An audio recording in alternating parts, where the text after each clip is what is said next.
नमस्कार, हमारी खास पेशकश में आपका स्वागत है। आपके साथ मैं हूं अंकिता। दिल्ली की हवा अब खतरनाक स्तर पर पहुंच चुकी है। धुंध और धुएं में लिपटी ये हवा सीधे हमारे दिल, जिगर और फेफड़ों पर असर डाल रही है। लेकिन सबसे चौंकाने वाली बात तो ये है कि प्रदूषण महिलाओं की तुलना में पुरुषों के लिए ज्यादा घातक साबित हो रही है। आइए जानते हैं कि क्यों पुरुष ज्यादा प्रभावित हो रहे हैं, क्या कहती है रिसर्च। देखिए सबसे पहले ये खास रिपोर्ट।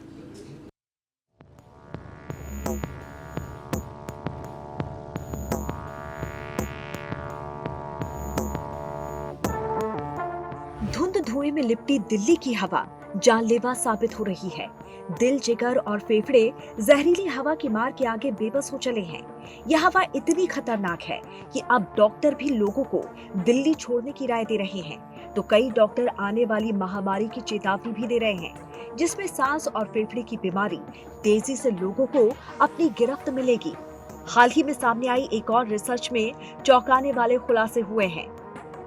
रिसर्च के मुताबिक प्रदूषित हवा महिलाओं से कहीं ज्यादा पुरुषों के लिए घातक है। इसीलिए ये रिसर्च मर्दों को सावधान करने वाली है। वैसे तो जहरीली हवा सबके लिए खतरनाक है, लेकिन एक नई रिसर्च में दावा किया गया है कि महिलाओं के मुकाबले पुरुषों के फेफड़ों में प्रदूषण ज्यादा घुस रहा है।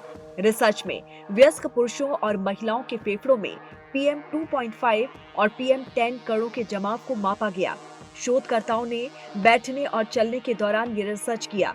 दिल्ली के Netaji Subhash university of technology के शोधकर्ताओं ने 5 साल के डेटा के आधार पर निष्कर्ष निकाला कि पुरुषों और महिलाओं पर प्रदूषण का असर समान नहीं होता है। शारीरिक बनावट और लाइफस्टाइल के कारण पुरुषों के फेफड़ों में ज्यादा जहरीली हवा प्रवेश कर रही है। विशेष रूप से पुरुषों में RDD यानी कि रेस्पिरेटरी डिपोजिशन डोज महिलाओं की तुलना में अधिक पाया गया है। RDD का मतलब है प्रति सेकंड फेफड़ों में हवा और ऑक्सीजन भरने की क्षमता। इसका मतलब साफ है, पुरुषों के फेफड़े प्रदूषण के प्रति ज्यादा संवेदनशील है। रिसर्च में पुरुष और महिलाओं के बीच साफ अंतर पाया गया। PM 2.5 के खतरनाक कण फेफड़ों के अंदर तक पहुंच जाते हैं। बैठने के दौरान पुरुषों में प्रदूषण RDD महिलाओं से करीब 1.4 गुना ज्यादा भरता है। चलते वक्त पुरुषों में RDD महिलाओं से लगभग 1.2 गुना ज्यादा होता है। कुल मिलाकर मर्दों के फेफड़ों में प्रदूषण महिलाओं की तुलना में ज्यादा तेजी से जाता है। लेकिन सवाल यह है कि महिला और पुरुष में ये फर्क क्यों है?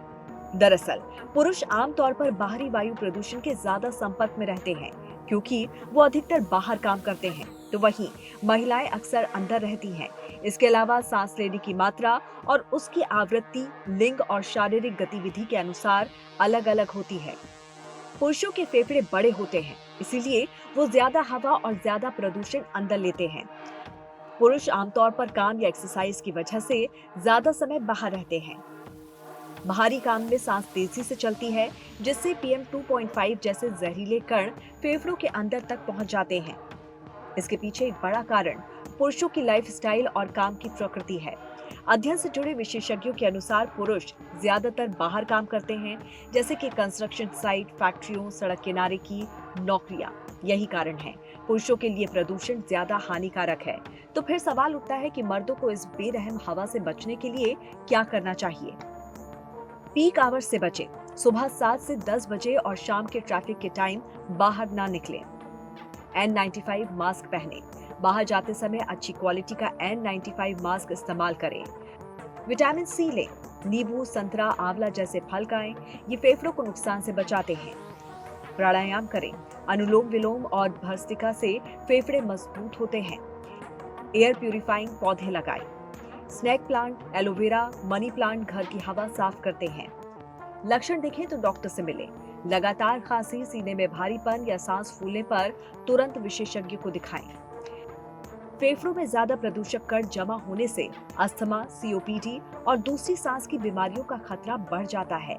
अगर ये समस्या लंबे समय तक बनी रहे तो सेहत बिगड़ सकती है।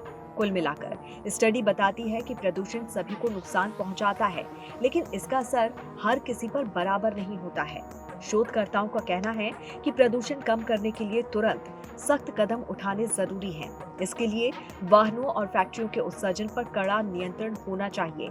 शाम के समय ट्रैफिक को बेहतर तरीके से संभालना चाहिए और पराली जलाने पर सख्ती करनी होगी। साथ ही शहर में ज्यादा पेड़ पौधे लगाएं। विशेषज्ञों का मानना है कि ऐसे कदम से दिल्ली के लोग गंभीर बीमारियों से बच पाएंगे।